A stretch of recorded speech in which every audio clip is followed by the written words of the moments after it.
In early April 2025, President Donald Trump introduced a comprehensive tariff strategy designed to correct long-standing trade imbalances and promote American manufacturing.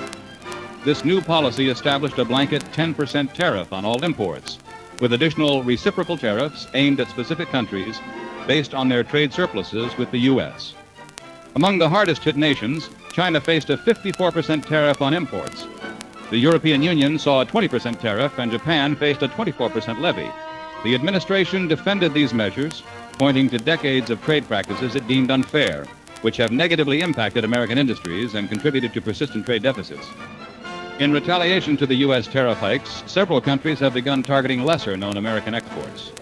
Canada, typically known for its calm demeanor and excessive politeness, took a bold step by slapping tariffs on American cereal brands like Cheerios and Special K, an apparent act of breakfast-based revenge for U.S. duties on maple syrup.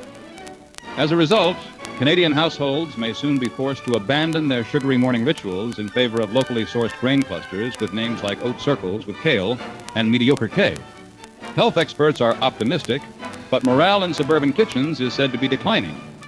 Meanwhile, in Japan, the rise in tariffs on American whiskey, particularly Jack Daniels, has spurred local distilleries to increase production.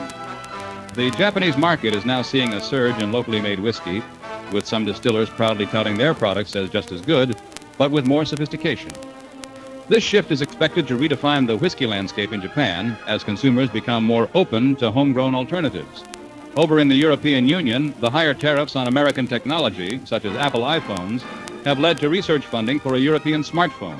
Early beta testing shows these models to be barely functional in their own right, sporting unmarketable names like CallCube or EU Forever, and boast features that some might argue are significantly worse for 20% less.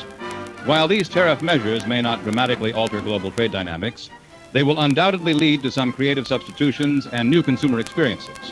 Whether it's cereal in Canada, whiskey in Japan, or smartphones in Europe, the international market is adjusting to these new economic conditions in ways that could reshape global consumer habits for the foreseeable future. That is it for now, folks.